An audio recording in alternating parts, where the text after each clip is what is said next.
दोस्तों, आज मैं आपको गणेश जी के बारे में एक ऐसी जानकारी देना चाहता हूं जिसे सुनकर के आपके बच्चे गणेश जी के प्रति बहुत प्रभावित होंगे और उनकी रुचि अध्यात्म के प्रति कहीं ना कहीं जाग जाएगी।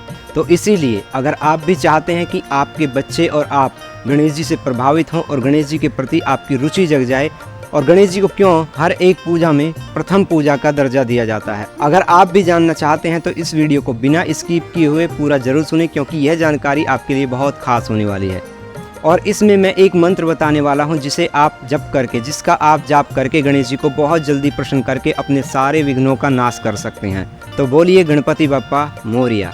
जय श्री राम, राधे राधे, जय श्री कृष्णा, हर हर महादेव। दोस्तों, स्वागत है आपका हमारे channel Rajeev Kaushik vlogs and motivation पर। आप भी अगर जानना चाहते हैं कि गणेश जी भगवान को प्रथम दर्जा हर एक पूजा में क्यों दिया जाता है, तो इस वीडियो को बिना स्किप किए हुए पूरा जरूर सुनें।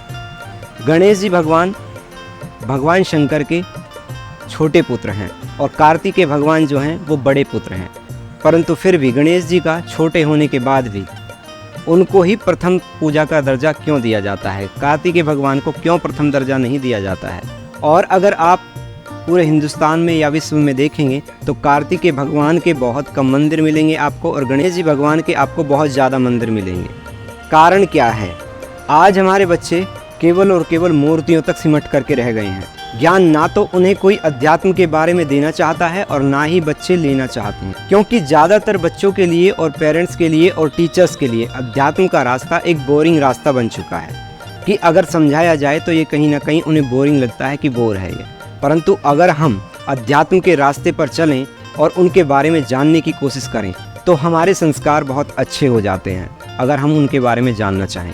परंतु उनके बारे में ना तो कहीं समझाया जाता है, ना कहीं बताया जाता है, ना कहीं किसी स्कूल में ही पढ़ाया जाता है। तभी तो आज की डेट में बच्चों का रवैया इतना ख़राब हो चुका है कि वो पेरेंट्स की बात मानने को तैयार नहीं है, किसी टीचर्स की बात मानने को तैयार नहीं है। अगर आप भी चाहते हैं कि आपके बच्चे के जीवन में कुछ बदलाव आ जाए तो गणेश जी की इस महिमा को, इस कथा को जरूर सुनें। पिता ने इतना बड़ा संकट खड़ा कर दिया बच्चे के लिए, उसके बाद भी गणेश जी भगवान की रुचि भगवान शंकर के प्रति इतनी सी भी कम नहीं हुई, उल्टा बढ़ गई। बचपन में एक बार क्या हुआ, जब गणेश जी बहुत छोटे थे तो माता पार्वती स्नान कर रही थी, तो गणेश जी को माता पार्वती ने अपने दरवाजे पर खड़ा कर दिया कि आप बाहर देखना कि कोई अंदर महल के ना आ जाए, मैं स्नान कर रही हूँ। तो भगवान शंकर माता पार्वती के पास संदेश भेजने के लिए पहले कुछ अपने गणों को भेजते हैं। गणेश भगवान उनको मार पीट करके वहाँ से भगा देते हैं। उसके बाद स्वयं भगवान शंकर वहाँ पर पहुँचते हैं और गणेश जी की गर्दन काट देते हैं त्रिशूल से। बाद में माता पार्वती विलाप करती हुई वहाँ पर आती हैं और उसके बाद भगवान शंकर को ये एहसास होता है कि उन्होंने अपने ही छोटे पुत्र की गर्दन काट दी है। उसके बाद क्या होता है, जब माता विलाप करती हैं तो भगवान शंकर के मन में ये चीज़ आती है कि इनको जीवित कर देना चाहिए, परंतु भगवान शंकर ने उनको मनुष्य का मुख ना लगा करके एक हाथी का मुख लगाया, तभी से उनका नाम गणेश पड़ गया। अब गणेश जी का ही मुख क्यों लगाया गया? गणेश जी का मुख इसलिए लगाया गया क्योंकि अगर आप देखेंगे जब भी कोई माता अपने बच्चे को लेकर के सोती है तो वह उसकी तरफ मुख करके उसको कोली में भर करके सोती है। परंतु शंकर भगवान ने उनसे कहा था अपने गणों से कि आप जा रहे हो तो एक काम करना, इस बात का ध्यान रखना, अगर माता और बच्चे दोनों सो रहे हों तो माता का मुख जो है वो बच्चे की तरफ ना हो, माता पीठ फेर करके बच्चे से सो रही हो, तो आप उसकी गर्दन काट के ले आना। सारे गण पूरे संसार में घूम गए, उन्हें कोई नहीं मिला ऐसा जिसमें माता अपने बच्चे से इस तरीके से विमुख होकर के सो रही हो। परंतु एक हथनी उनको दिखाई दी जो करवट लेकर के अपने बच्चे से दूसरी तरफ सो रही थी। इसमें उन्होंने देखा कि यही वो समय है और यही एक वो जीव है जो इस तरीके की क्रिया कर रहा है। वहीं पर जाकर के उन्होंने उस हाथी के बच्चे की गर्दन काट ली और वहाँ पर ला कर के भगवान शंकर को दी और भगवान शंकर ने गणेश जी को उस मुख को लगा दिया। तो इसीलिए तब से ये भी प्रचलन है कि अगर आपका बच्चा छोटा है, नवजात शिशु है, तो कभी भी माता को अपने बच्चे से पीठ फेर करके नहीं सोना चाहिए, उसको हमेशा अपनी हाथों की बाहों में भरकर उसे गोद में सुलाना चाहिए। तो फिर भगवान शंकर ने गणेश जी को मुख लगा दिया और गणेश जी जीवित हो गए, तभी से गणेश भगवान का नाम गणेश पड़ गया। तो दूसरी कथा जो गणेश जी की आती है वो यह आती है, एक बार कार्तिकेय भगवान और गणेश जी के मन में ये विचार आया कि हम में से श्रेष्ठ कौन है। तो दोनों भगवान शंकर और पार्वती माता के पास पहुँचे और जाकर के वहाँ पर पूछने लगे कि हम में श्रेष्ठ कौन है।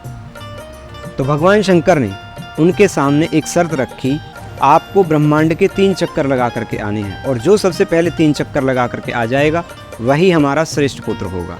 इसमें कार्तिकेय भगवान ने बहुत जल्दी करी, उनका वाहन मोर है और उन्होंने मोर की सवारी लेकर के ब्रह्मांड का चक्कर लगाना प्रारंभ कर दिया।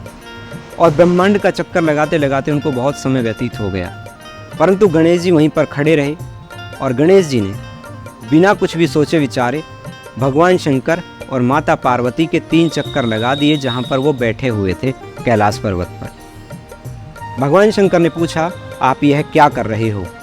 तो गणेश जी ने इतना अच्छा जवाब दिया, जो अपने माता पिता की परिक्रमा कर लेता है, उनके 3 चक्कर लगा लेता है, उसे ब्रह्मांड में घूमने की कोई आवश्यकता नहीं है, क्योंकि माता पिता के अंदर ही संपूर्ण ब्रह्मांड समाहित है, क्योंकि वही हमें जन्म देने वाले हैं, वही हमें इस संसार में लाने वाले हैं। और मेरी तो आपके प्रति इतनी श्रद्धा और भाव है कि मैं आपको छोड़कर कहीं भी ब्रह्मांड का चक्कर लगाने जाने वाला नहीं हूँ। मैंने तो पूरे ब्रह्मांड का चक्कर लगा लिया।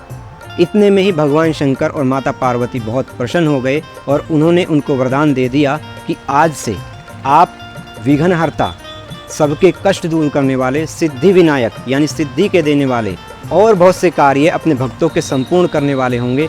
इसलिए आपको इस संसार में कोई भी पूजा पाठ हो, कोई भी सत्कर्म हो, सबसे पहले आपका आवाहन किया जाएगा।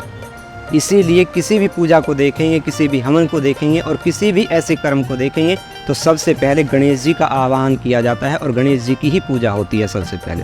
तो इसलिए बच्चों को इससे यह सीख जाती है, जो अपने माता पिता की सेवा करता है, उनकी रेस्पेक्ट करता है, उनके प्रति श्रद्धा भाव रखता है, तो उसकी पूरे संसार में जय जयकार होती है। हमें भी गणेश जी से यही सीखना चाहिए कि माता पिता की सेवा किस तरीके से करनी चाहिए। अगर यहाँ पर रुष्ट होने वाली होती तो सबसे पहले गणेश जी रुष्ट होते, अपने माता पिता के प्रति क्रोध उत्पन्न कर लेते, मन में ईर्ष्या पैदा कर लेते अपने मन में, क्योंकि भगवान शंकर ने सबसे पहले तो उनकी गर्दन काट दी त्रिशूल से और फिर मुख जोड़ा तो वह भी हाथी का जोड़ दिया।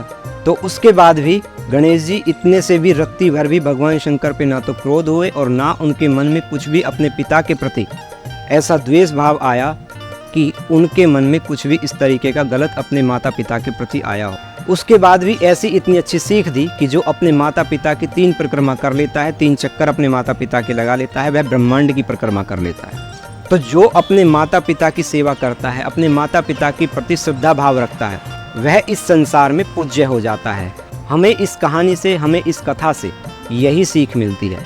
दूसरा, अगर आप माता पिता की रेस्पेक्ट, श्रद्धा भाव के लिए अगर भगवान श्री राम का भी उदाहरण लेंगे तो आपको उससे भी एक सीख मिल सकती है।